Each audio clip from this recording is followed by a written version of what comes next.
Let's try it. Well, everybody, welcome to California Times. My name is Guy Meyer, and today I have my special guest is Veronica Roni Jacobi, who is running for the office of the state senate. Yes. Here in District 2. And Ronnie, you have been into holding office before? Yes.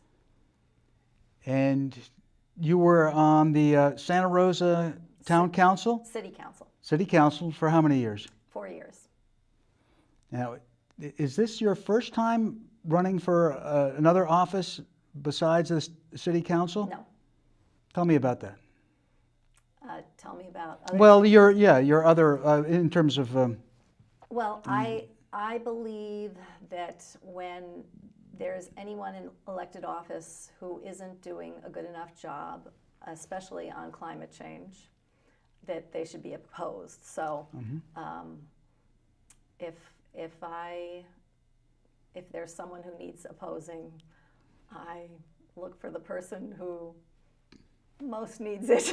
Good for you. All right. And that's in my Did you run in for the same office a few years ago too? I ran for Assembly District 10. Ah, okay. And this time Dan Monti stepped up and I encouraged people to vote for him. Okay. And so I looked for the next important opportunity. Well, it's pretty obvious that this is the issue that you feel is your motivation to Well, climate change, I mean, we have lots of issues. I mean, housing is very important. Of course, people having jobs, good jobs is important. And I'm interested in all of them. But climate change is the challenge where none of us will have a home if we don't get it right. So it's kind of, Ross Gelbspan said it very well. I think he said something like climate change is the issue that swallows all issues. He said it better, but that basic concept that we need to get it right. And with multi-solving, we can do other things at the same time. So, you know, when we build housing that's near mass transit, and for me, I want housing that's very small footprint, very small in size, very energy efficient, and I'd much rather have everyone in housing that's very small and then work their way up to bigger housing when they can afford it than have people on the street. So, yeah. Well, that's an important component of the whole issue. If you were envisioning yourself as being part of the California Senate or the Assembly, do you have a kind of an idea of what type of legislation that you see as I'm assuming that's what you would see as a goal? Yes. What type of? So I have a Climate New Deal, and I have a California Jobs, Housing, and Climate Plan. And a few weeks back, I was part of a drawdown presentation, and drawdown is the most comprehensive plan to draw down our carbon emissions to the level where they start decreasing. And of course, I want us to get to the place where our climate is all the way back where it should be. And so I'd also use that study. For example, what they discovered is that the most effective thing to address would be refrigerants. So, and there are other wonderful things too, but so I would definitely, work on legislation regarding refrigerants and go on down the drawdown list. But also I have ideas of my own that I think are very important. And when I was on the Santa Rosa City Council, which was 2006 to 2010, I was already talking about wildfires because science does give us a crystal ball. It doesn't tell us exactly what's going to happen where, but it does tell us, it told us long ago that wildfires were going to become worse. And so I advocated for that, but I just couldn't get traction at that time. And way back then too, I hosted forums on climate change, and one of the gentlemen said, I don't think people are going to take action until there's more suffering. And I was like, but unfortunately it's true that because the impacts of climate change are delayed when I don't know, some of you may have seen the graph, that the climate, it follows a bit after the emissions. So we see the impacts later, and but we can predict them ahead of time. So, I knew we needed to do things about wildfires, but until people see it, they don't sometimes want to totally face it. So, but we're seeing it now. Climate change is definitely here and now. Well, I'm naive in terms of thinking that refrigerants would be at the top of the list. When you say refrigerants, are you referring to what used to be like the culprits in the ozone hole issue, or? I haven't studied it totally because my focus right now is getting elected, so I can be optimally effective. But for example, like methane is 84 times more potent than carbon dioxide as a greenhouse gas. I believe CFCs, the refrigerants, are like 1,000 times. I'm not sure, but it's easy to look up. The drawdown is there's a book, and there's also a website. I think it's called Drawdown Project, and I'm going to be part of a series of drawdown gatherings, and Marin also had a very large drawdown gathering, and in fact your electeds were involved, which is really exciting. Up in Sonoma County, our electeds weren't involved yet, but they're concerned too, of course. And if the refrigerants would be number one, what do you see following 2 and 3 on the list of what to be dealt with? Well, actually, so a carbon fee or carbon fee and share might even be higher on the list in some ways, because it hopefully it would include the refrigerants, and also an emergency declaration, a climate change emergency declaration could be another thing that's on the top of the list, because that's kind of an umbrella. So I talk about multi-solving, and I also talk about a multi-pronged approach. So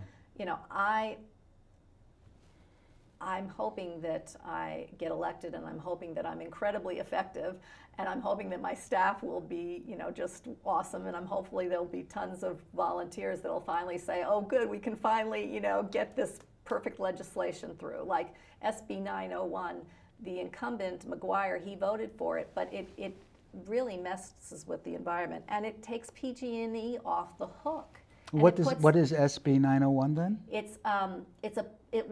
It's labeled as a plan for reducing wildfires risk, but nowhere now. It used to be that when PG&E was negligent, they would have to pay the costs, and now that has been changed. So we, the ratepayers, are responsible for the costs, and I think negligence is not something that they shouldn't be given get out of jail free card when they're negligent. So I was very disappointed in the incumbent's vote on that. I also want to mention that he also voted for for SB, I think it's 1383.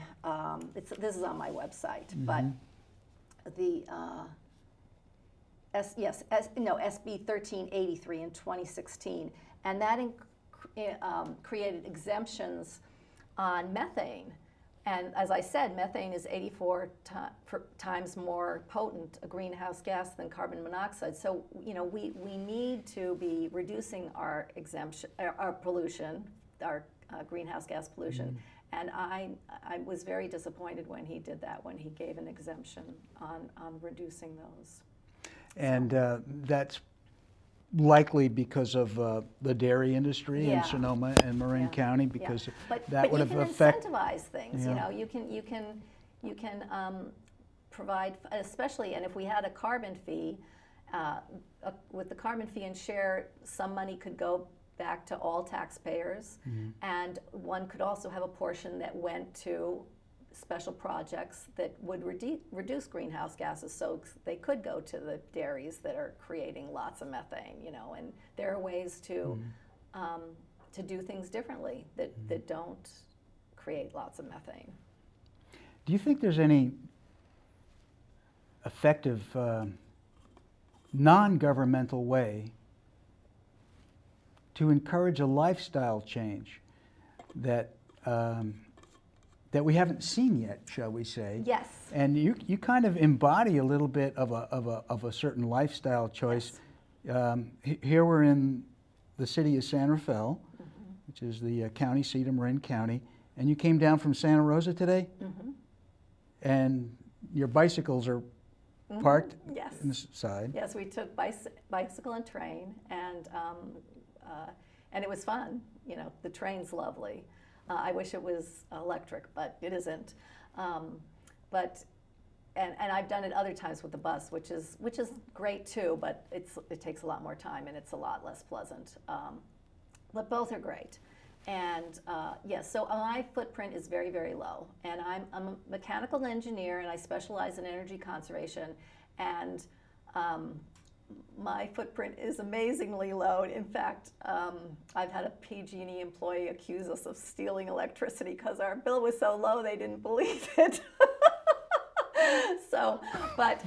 So in the drawdown event, we have some clips from that, and hopefully I'll put them on my website soon, which is ronijacobi.com. But I talk about that if everyone decided to really reduce their footprint, and we can do that, and I know sometimes people need to go in a single occupancy vehicle, but there are creative things many people can do to reduce their footprints. And if we did, in a year, we could get if everyone on the planet said, I'm reducing my footprint, I care about myself, I care about my children, I care about everybody else, and I'm gonna challenge myself to do my absolute best as soon as I can. And if people also, in neighborhoods got together and worked on this, and in fact, people have done that.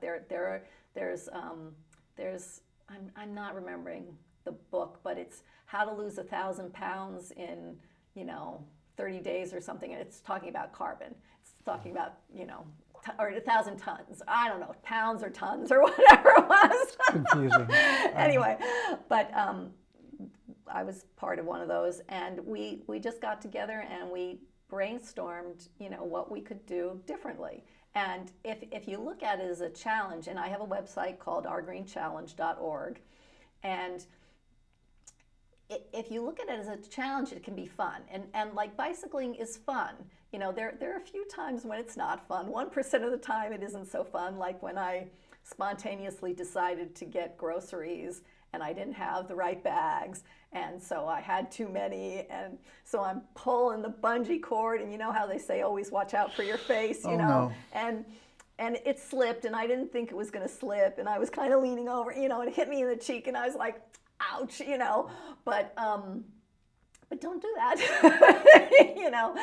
so but we can, and we can have a good, fun life.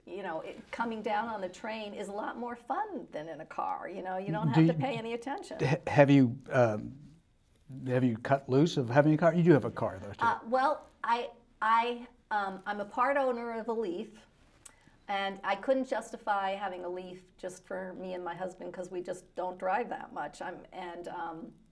But I helped my daughter and her husband buy a Leaf, and so sometimes we get to borrow it, and when we do, it's really fun because I don't have to feel as guilty. I still don't drive much even when I'm using that. I still park and walk because walking is good exercise.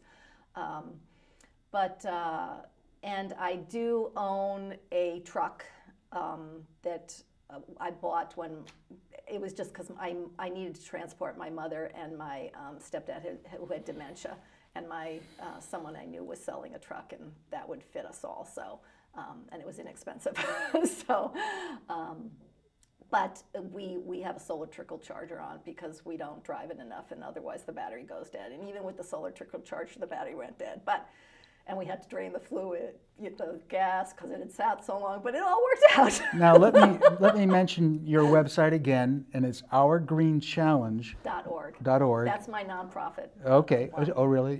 You created it? Yeah. And my campaign website is ronijacobi.com. Okay. And Roni is RONI. Okay.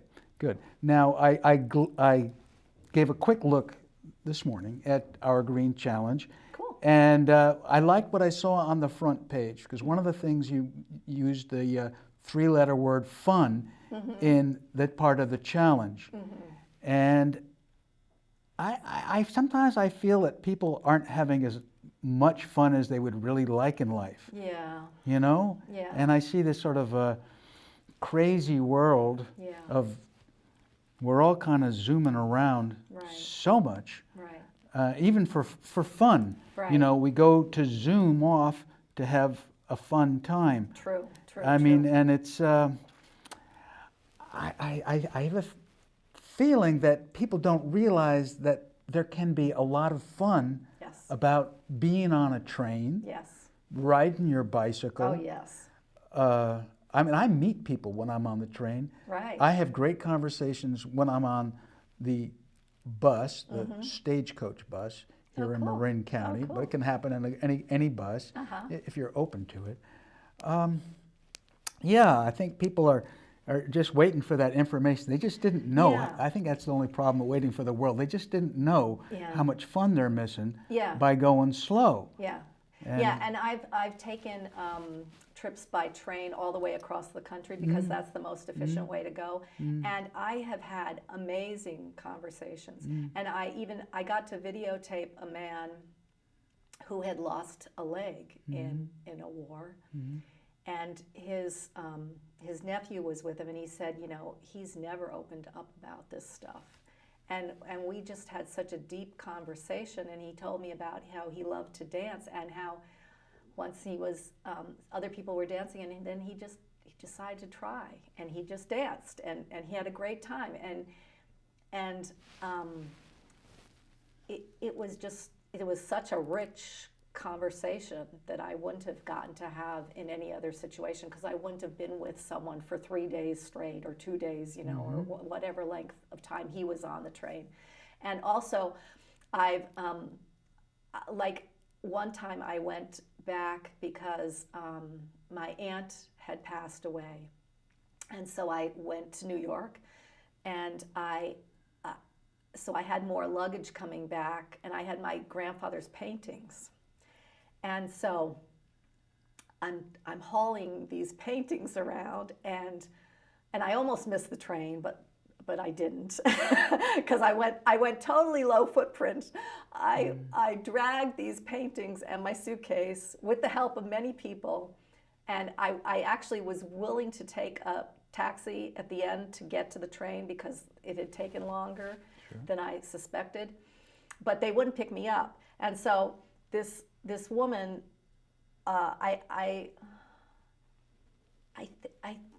she offered to help me. And then, because she was helping me, this other guy offered his luggage cart, and then this tall, huge Jamaican man helped too, and I of course paid him. But anyway, we're running down the streets of New York with my stuff to get to the train. And it was like from a movie, you know, but it was real, you know. And if I had missed the train, it would have been really hard because I put all this effort into getting there, non-footprint, you know. And I probably, with the second day, I probably would have taken a taxi, you know. But anyway, I got all the way, and then I was going to have my husband pick me up at the Amtrak has a bus to Santa Rosa. But the battery was dead because either we didn't have the solar trickle charger on or we didn't have it on right. And so he ended up coming with bikes. So that way I went all the way from New York City to Santa Rosa low footprint. So, you know, it was kind of fun that battery didn't work, because otherwise I couldn't claim that last bit. I wouldn't have gotten back, without a vehicle, but whatever. I mean, there is a lot of, the green challenge is really pretty huge. Yes. But it can only be done one step at a time, really. Yes. And then I guess that kind of comes back again to what can we do if you were to be a senator Yes. in the state of California, Yes. or if anybody takes that step to becomes a leader, gets to be elected. Right. I think there's something like 1,000 bills went to Governor Brown last year. I think it's about the average per year. A tremendous amount of legislation. Right.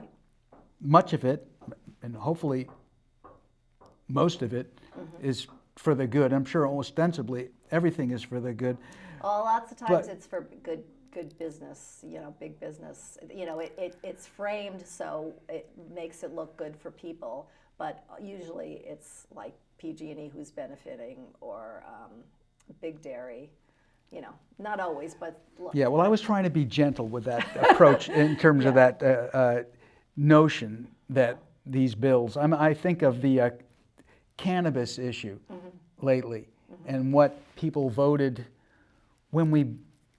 It seems like when we create these solutions out of the best and brightest minds in the government working on this stuff,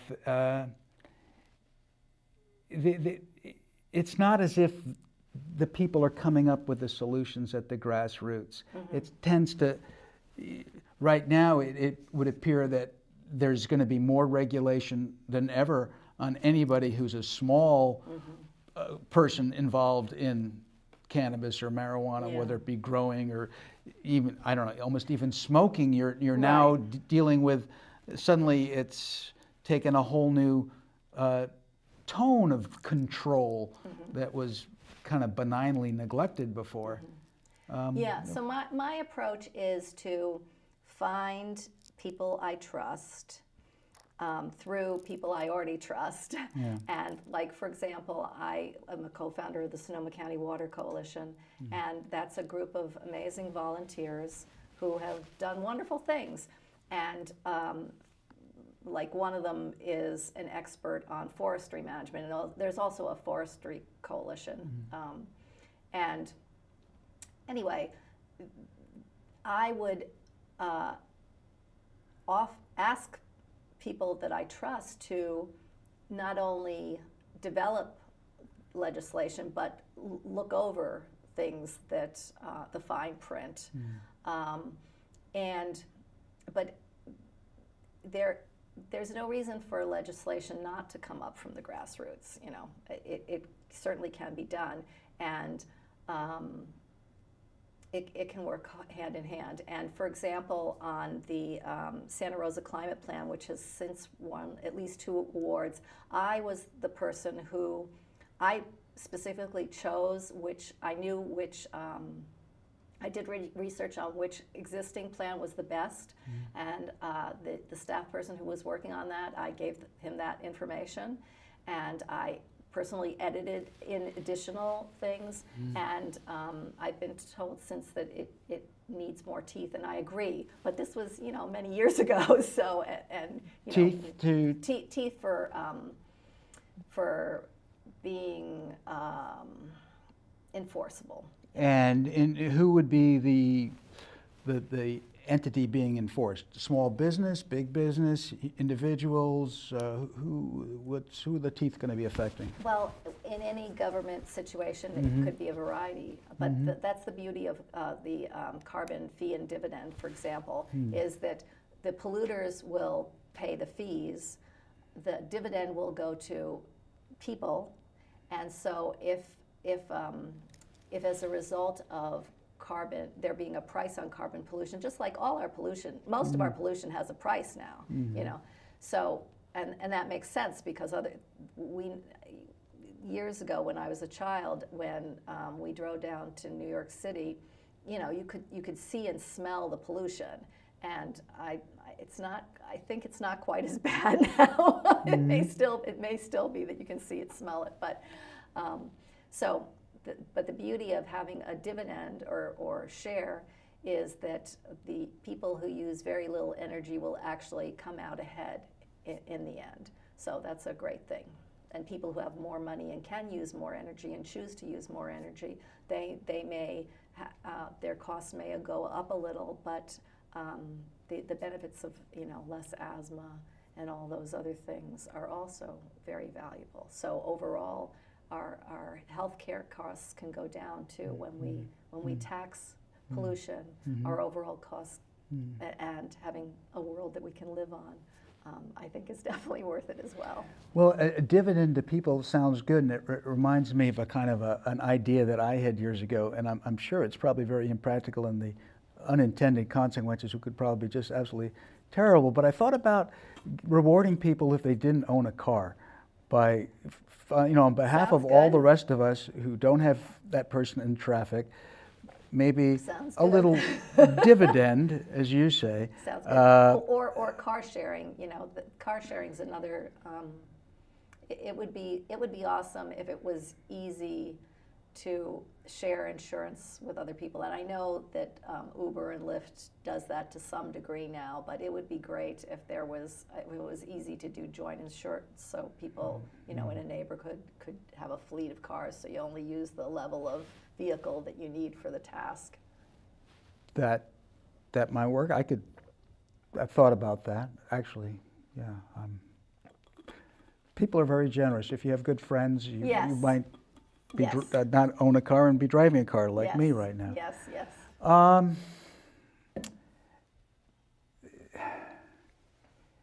We're caught up in so much of it seems to me still to be the environmental challenge of I don't know. Thinking about our consumer state, plastic, and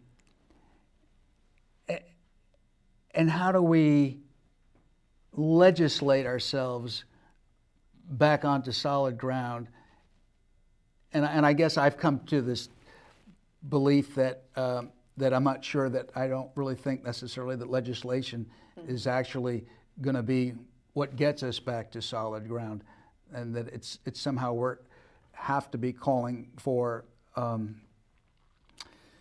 something very unique and different among us ordinary people who are the way we live our lives, and find some kind of traction and or value in making these changes that you're trying to embrace, and I am in my way, and I think there's some of us out there, each in our own little ways, but something's calling us. I have a sense of that it's okay. This is my new bumper sticker, and this is on behalf of all my friends and relatives across the country, red state or blue, that it's okay to be conservative. All right, and it's a big picture, and it's conservative is not, it's not. There's nothing inherently wrong. As a matter of fact, a real valuable thing. I mean, you have a conservative streak in some level too. How does that come out? Absolutely. I mean, conservation of materials. I was raised by my grandparents, and they went through World War I and World War II. And in fact, food waste is one of the things on the drawdown list that's pretty high up there. If we minimize our food waste, we could greatly reduce our footprint. And when I was a child, my grandparents told me about a grandmother who gave up her portion of the food so that her grandchildren could grow right, and she basically chose to starve to death early. What? Yeah. Well, that's how bad it was in certain part, during World War I and World War II. I mean, they were from Austria, and They were in Austria, or they were here in the U.S.? They were in Austria during World War I. My and this is an amazing story too, but my grandfather, the war was over, they celebrated. They were told, turn in your weapons, we'll bring you home, and instead they brought them to a concentration camp and took them prisoner of war. And he escaped over the Alps back into Austria. And people died around him, of starvation. Are we talking about the aftermath of World War II? After World War I. World War I, I thought I heard you say. So World War I, then there were no jobs, so they came to the U.S. And then my grandmother really missed her family, and they came back to Austria. And then World War II was brewing, and my grandfather said, I've been through this before. I don't want to go through this again. And they quietly sold their home, got on, left in the night, got on a boat in those days, and came back again. So I have a very conservative, frugal streak, and my grandfather was a Republican, and my mother's a Republican, and and I, of course, love my mother, and we agree on many things, but there are some things that we disagree on. And I think many of the things we actually agree on that we disagree on, but she believes people that I think are telling lies. So, I think underneath it all we agree, but due to the lies that she's believing, we have different views. Well, that is very interesting because when you get into any political conversation these days, depending if you do feel like you're blue and or you're red, that you're going to be. I'm sometimes blue, red, people and green, but I'm most blue and green. Yeah. Hey, let's talk about I want to mention the 2010 proposition, and actually I was thinking about what was on the proposition for 2018, and to tell you the truth, I basically have very little idea. I haven't even studied it. My brain just is so used to being falling apart. To tell everybody about the Courage campaign. They have a chart which I printed one copy of. Yeah. It's in color online, but I printed it in black and white, and it gives the rankings on yes or no on all the propositions for about how many organizations? 1, 2, 3, 4. About 10 or 12 organizations. How many propositions are we facing this 12. year? There's 12 of them. Yes. And if you go on couragevoterguide.org, that's where you can find it. Yeah. If people email me, if I have time, I will email them back with that if they didn't catch it. All right. Since you're an environmentalist and a lot of this is about our carbon footprints, what do you think about the gas tax issues? Aren't there two conflicting propositions regarding the gas tax? So what? I'm not seeing the gas tax on the summary of these 10. There's an affordable housing bond. Yeah, I'm not seeing that we have that on our ballot. I thought I've read somewhere that there is a gas tax repeal, and I thought there was one that would add the gas tax with lots of wonderful benefits in terms of improving transportation, et cetera, et cetera. Oh, maybe the road repair and transportation funding? Maybe that's that might be at Prop 6. So I decided to oppose McGuire right before the deadline. So I'm relying on the summary, and when people ask questions, then I do research. And so it's possible that it's Measure 6, and and I would need to. Everybody on this particular chart is saying no to Prop 6. Would it be? Do you think it would be a dereliction of duty just to recommend to anybody when they don't know about these propositions just to vote no on principle? Well, or is that just plain dereliction of duty? Yeah, I think it's much better to go to a source like Courage Campaign where it has all these various organizations listed and their opinions. And some of them conflict. Yeah. So then like on Prop 1, all of these are saying yes. On Prop 3, 4 of them are saying yes, 2 of them are saying no. So then what I do is, like, League of Women Voters is saying no, and the Sierra Club is saying no. And so those are 2 organizations that I trust quite a bit. So, I'll need to evaluate that particular one thoroughly. But I also want to point out that sometimes, for example, the Sierra Club endorsed my opponent before the election, even before, ahead of someone else running against him. So I didn't even have a chance to interview with them, which I think is, not the way to go, especially when someone has voted to roll back restrictions on methane. So sometimes some organizations don't get it totally right because incumbents get so, groups try to please the incumbents so that if they get reelected, they will listen better or something. What do you see in terms of the Democratic establishment, shall we say? As you're running as an outsider, you're basically almost a troublemaker in terms of. I mean, if you were lucky enough to, give Mr. McGuire an actual cause for. Anytime someone runs, it gives the incumbent a cause to pay attention. Yeah. I think they pay attention. They do pay attention. They don't like being opposed. It's a lot of work. And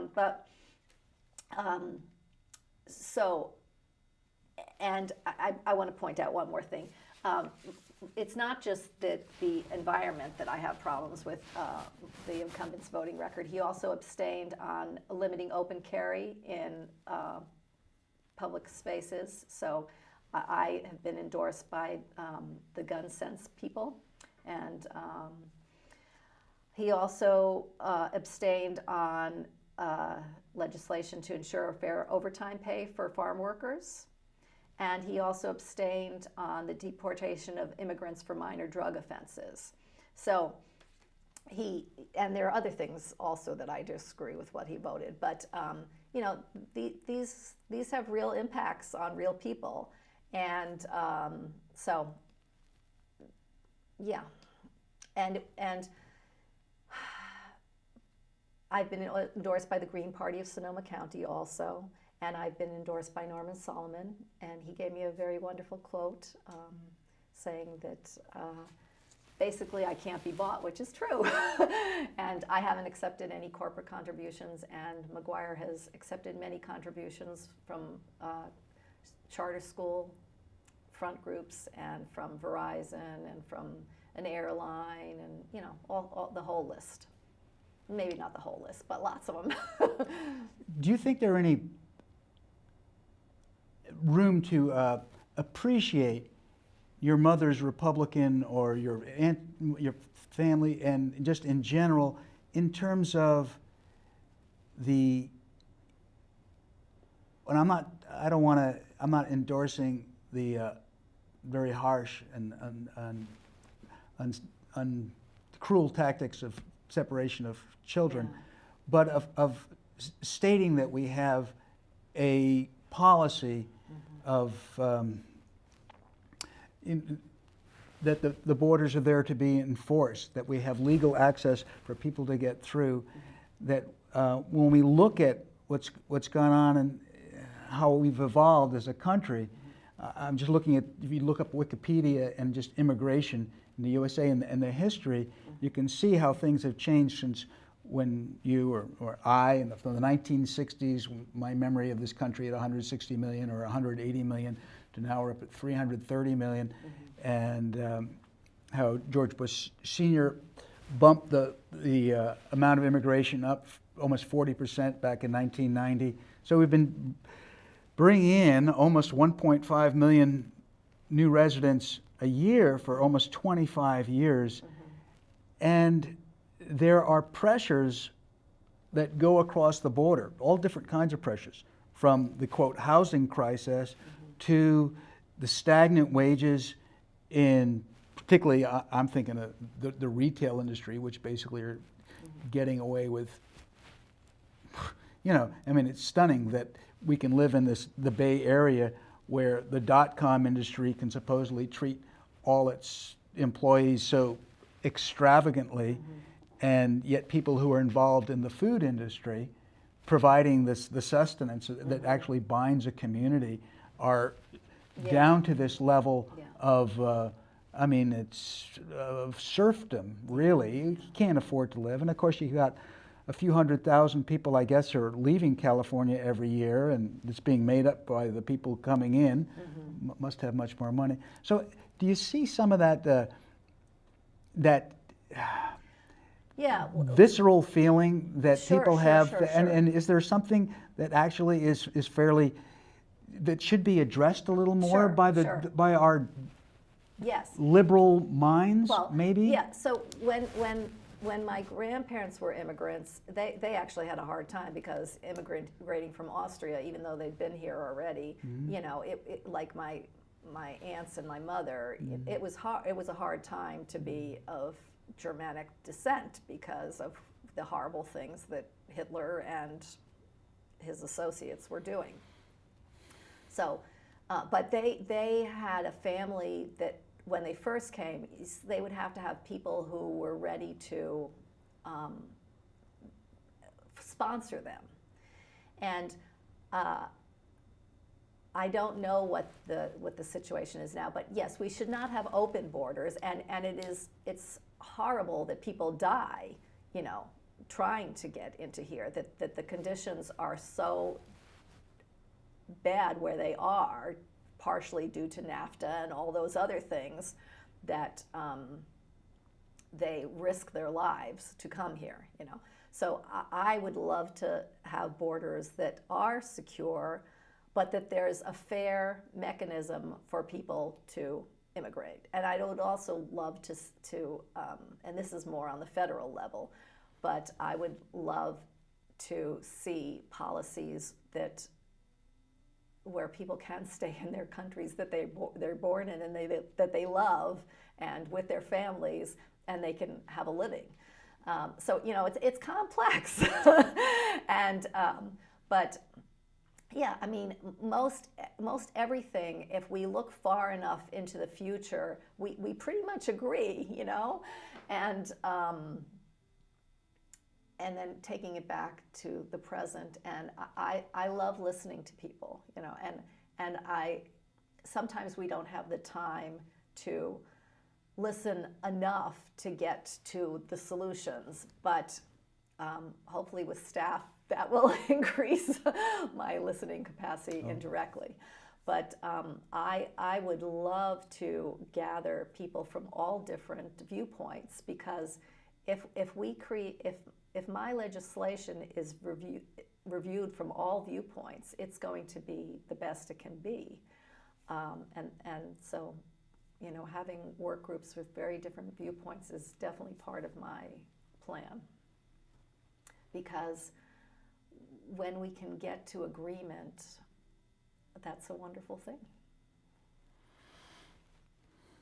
We've still got a little more time, and that sounds fantastic because, well, fantastic, maybe that's a funny word to choose, because I'm just being, but in fact, yes, I'm with you. I mean, I think it's absurd, this level of just vitriol that's going back.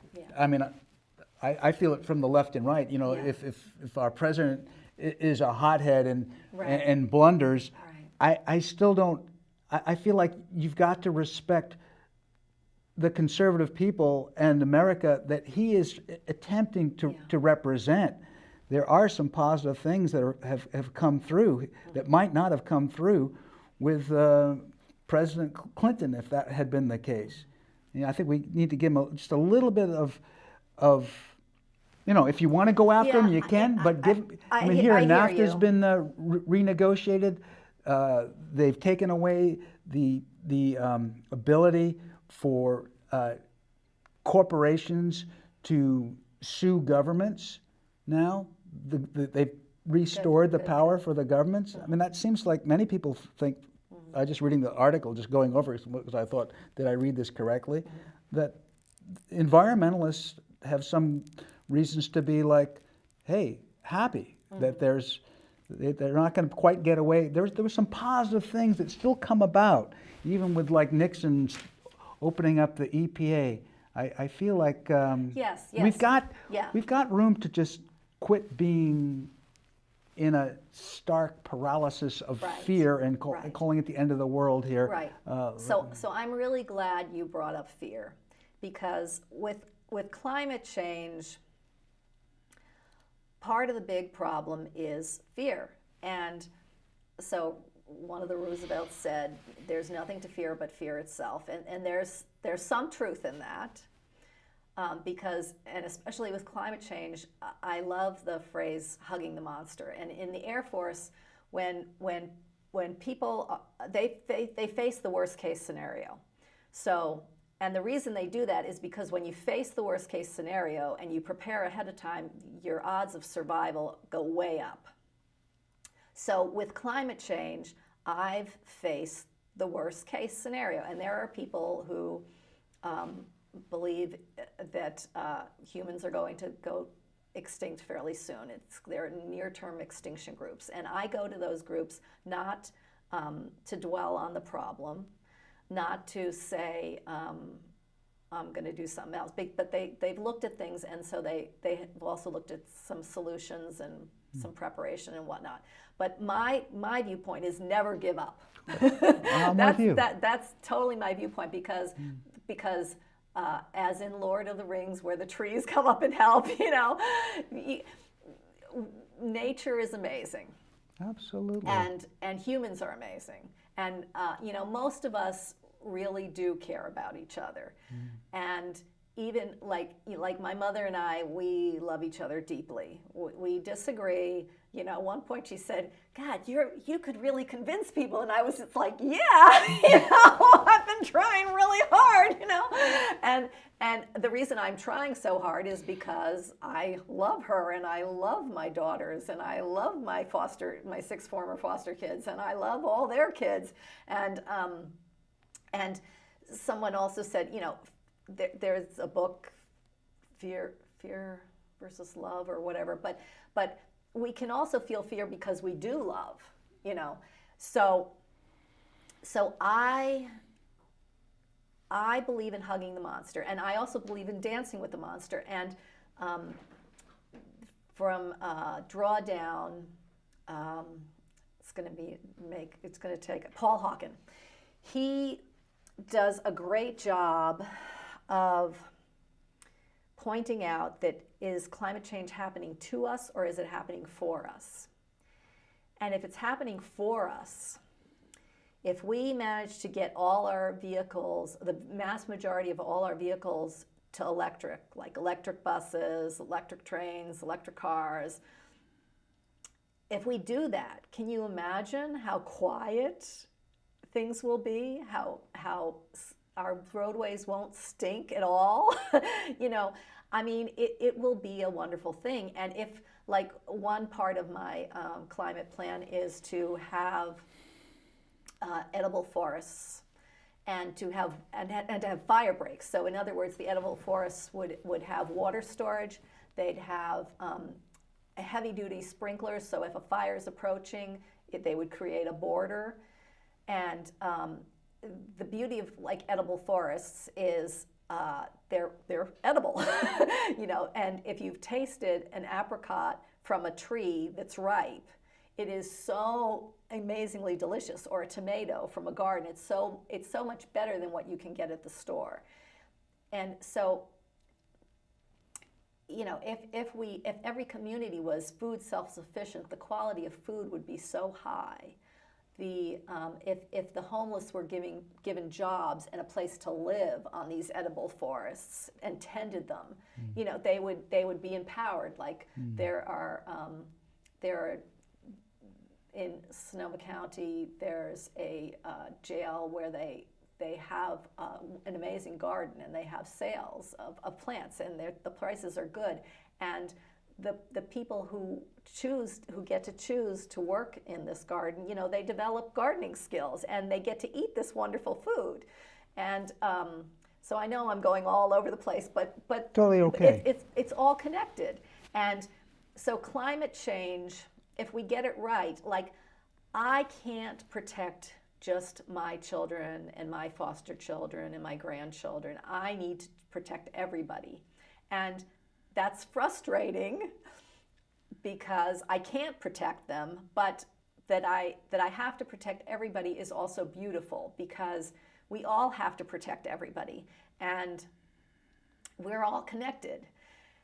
And so if we get it right and we get our climate back, our world will be a lot better. So it could be that it's happening for us. And I did not experience this myself, although there was a time when I once asked the universe, I said, I didn't ask for this, and the answer I got in my head was, yes, you did. And then when I thought about that, I realized that if no one else could have done a better job on this particular thing, or if there wasn't anyone else to do it, I definitely would have volunteered. So that, I have gotten an answer to something I've asked.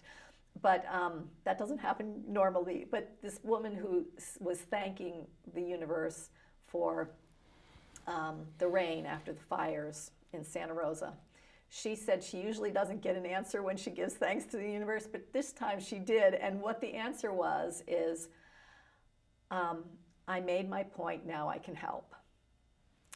And if the universe is indeed God's spirit, whatever people want to use, whatever resonates with it best. But I do believe that the wonderful powers of the universe do work with us. And it's possible that we will come, this close, like in World War II, it was this close. But it's possible that it may be this close before we really get it. But by that time, when enough people are totally committed or thoroughly committed, it is possible that the universe will step in some amazing way, besides our own human ingenuity, which is amazing too. So, never give up is always going to be my viewpoint. I think that's well said, and Thank it's you. beautiful. And there is just that element of the environment, the ecology, recognizes a unity. And that's the whole basis of what we're, engaged in trying to preserve, or what we love, this unity of life and nature. And so we are a part of it. And maybe this grasping that mission is sort of this call for all of us. And I want to say one thing, Go for because I want to empower people. So gratitude is my go-to tool. So if I'm really struggling, if I'm really in fear, definitely talking to people, and also grieving something not to do alone. And I welcome people's grief. I always consider it an honor. I don't consider it a burden if people trust me with their grief. And I grieve. And I also have joy. And after I grieve, I always feel better. So it's another one of the two sides of the coin. Grief and joy are very related. So I think our culture really suppresses grief, which is a shame. A lot of other cultures do it better. But so fear and courage, are very related too. And the Center for Climate Protection, they have a weekly check-in where they ask, I think it's like on a scale of 1 to 10, where are they in denial? So denial is something I don't want people to stay in, but if you need a little bit because you're too scared, that's okay. You just don't stay in denial, And if fear gets too much, you can back off, and gratitude totally works.